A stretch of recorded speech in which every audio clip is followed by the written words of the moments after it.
Web3 gaming data, comparing user and business perspectives.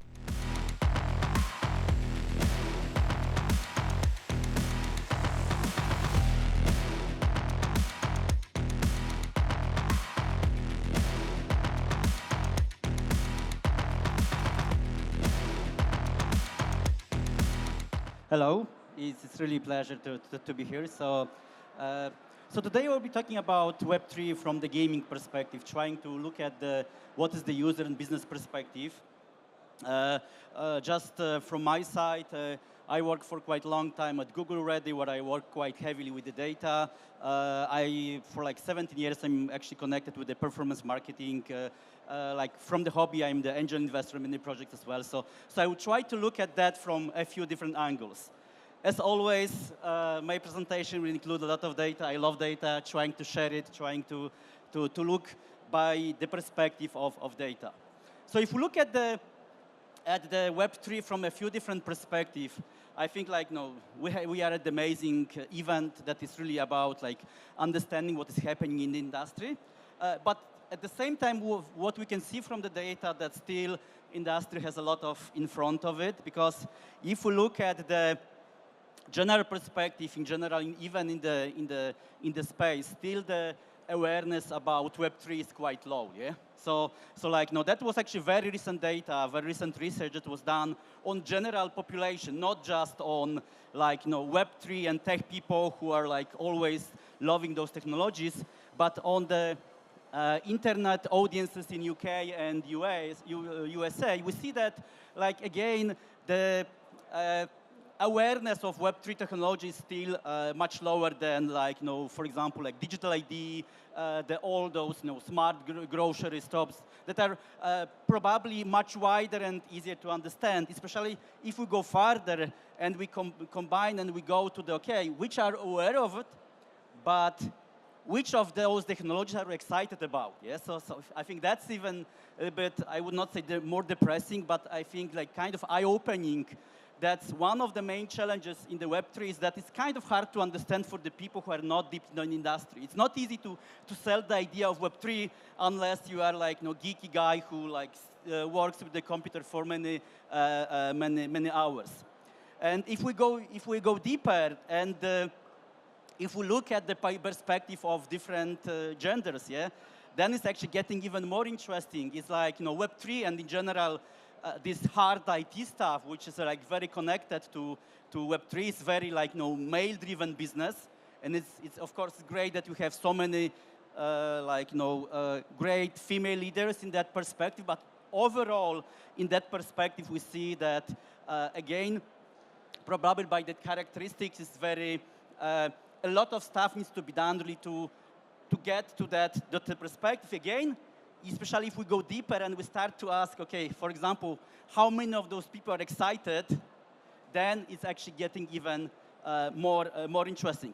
And why I'm talking about that? Because I think when we talk about Web3 gaming, again, it starts from understanding of Web3. And if we have not very low awareness of Web3, then it's not easy to discover that in general still Web3 gaming is kind of the niche. It's one is kind of connecting it with each other.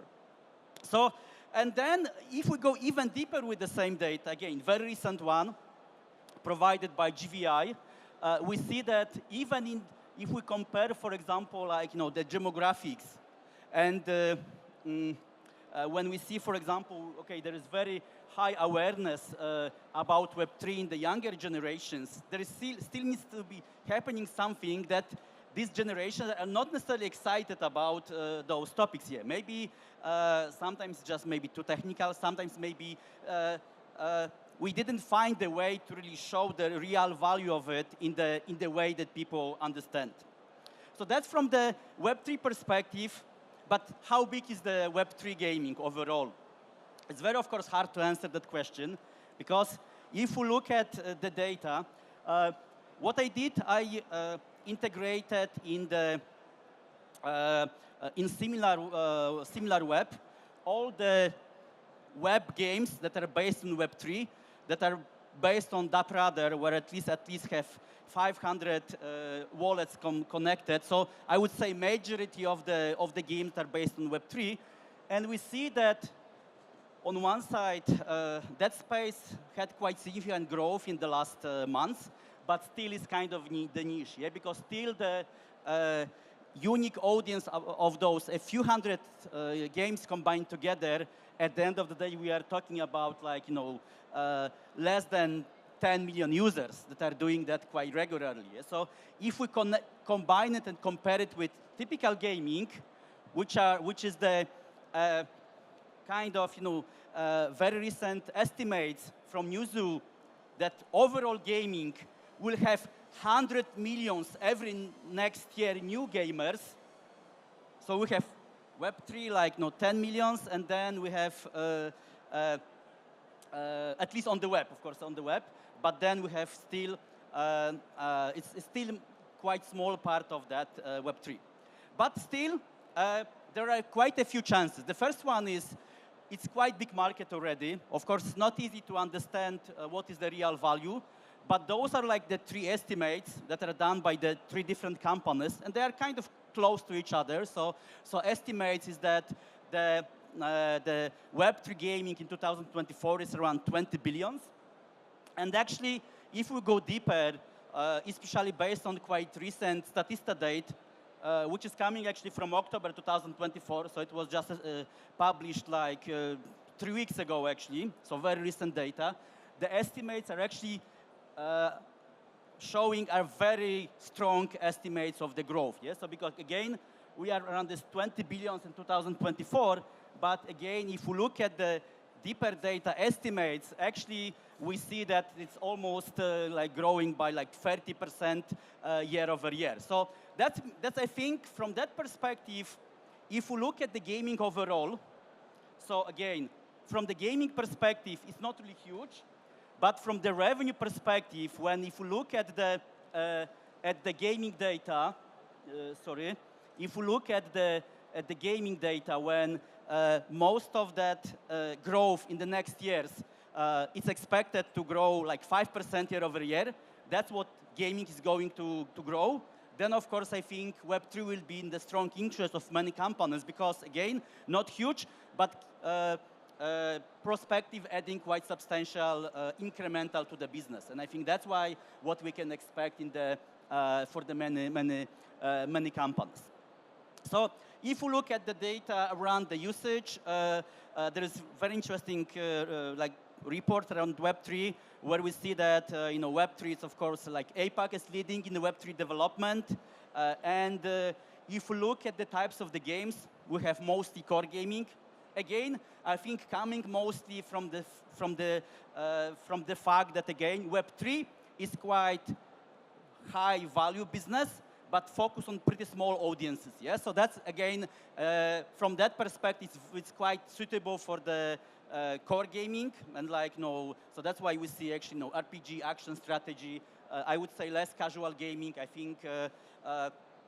I see more and more quite like new games coming from the casual space that I think maybe will expand the space. I think this data is kind of chicken and egg equation as well, because once you have more core gaming, then usually the audiences in those games are pretty small. So that means that finally we have again high value, low number types of the games, which I think. Let's hope that some companies try to break, and I think what is happening, what we can expect will drive the growth of Web3 gaming. I think there are a few phases. The first one, I was mentioning that that's the structure of the growth of the gaming in the next month. Yeah, you see, the gaming is going to grow around 5% year over year, 4% on mobile, and on PC maybe 5 to 6% on console. Yeah. If we compare it with data with Web3, that I think is very interesting case for many businesses. Yeah, okay, maybe not big, but growing like 30% of year is totally different than typical gaming that grows like 4 or 5% year over year. Then the second phase, we see there is very strong connection between Web3 and in general gaming overall. Yeah, so that's actually quite interesting data that was I showed some time ago, we see that overall that gaming as the hobby is actually much more common among the people related to Web3 and crypto than overall in the population, which means that overall there is stronger connection between Web3 and gaming than what we see as just the general view. And then what actually is happening as well, that's again when I was saying that I integrated and combined the data of a few hundred games based on the web for crypto and Web3. What is quite interesting is that those are small audiences, but what is happening is that we have more and more audiences coming from Tier 1 markets as well. So it used to be that it was mostly like Philippines and Indonesia, where like there was this famous play to earn that not necessarily was delivered, and that's why a lot of people kind of went away from that. But on the other side, as we have better and better content, we have more and more people who are really playing for fun. Yeah, I mean maybe they're earning something, but still it's more fun for fun, and that's why we see more audiences from Tier 1 markets. And again, that data is showing as well. Yeah, if I combine this data for a few hundred games together, what is interesting, the US was, by the number of active users, unique users was actually number 1. Yeah? And then, of course, we have Indonesia, Turkey, but US, Canada were very strong. Of course, if we talk about visits, we have higher importance of the countries like Philippines. Again, those markets will gain more engagement, because sometimes the motivation is still around this web play to earn. But again, the Tier 1 markets are starting to play more and more important role in those gaming experiences, which means that Web3 gaming starts to be more and more similar to typical gaming, which I think brings more potential for the future. And then I think what is happening as well, that we have more and more interesting platforms that actually can be opportunity for the future as well. For example, like now we have more and more Web3 games for Telegram, or like a few other platforms where you can actually use those platforms and actually grow the usage. That's even actually even example of one of the games that I, for example, invested in, and they just recently created the game for Telegram, and actually it was working very well. And the early results are very promising. So I think we see more and more those types of experiences.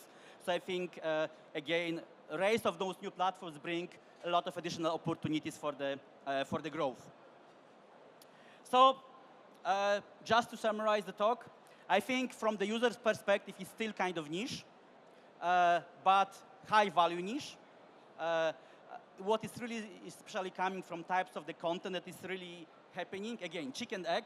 If you create specialized content, like core games, then by definition you have smaller audiences, so and high value. So I think a lot of growth in the Web3 will be coming from more casual experiences that should really extend the audiences. And I think whoever will do it as the first one will increase really significantly the usage of the industry. It's significant business, so that's why I think in the next years it will be more and more interesting from the perspective of even bigger companies, because again, not big business, but with significant incremental growth, which is not so so common as the past. I hear actually from more and more companies that I work with that they're releasing some Web3 projects, but not necessarily openly, saying, okay, you don't know, we are not knowing how it will work, so we create some separate entity that is not really connected with us. No one really knows that it's ours, but we will just open a new game just to test out this new water, and then if it works, it will be just integrated in our systems. I think it will have quite stable growth, and I think it will be just the beginning of the growth, especially for those companies that are able to bring more casual experiences. Because again, the kind of positive and challenge of the Web3 gaming is still quite focused on quite core experiences. Yeah, so that's why I think, for example, a lot of, let's see, female audiences are pretty small in the Web3 games, because again, most of those experiences are focused on core gaming, and we know that the real gaming started to grow in the world when it opened towards the more casual experiences.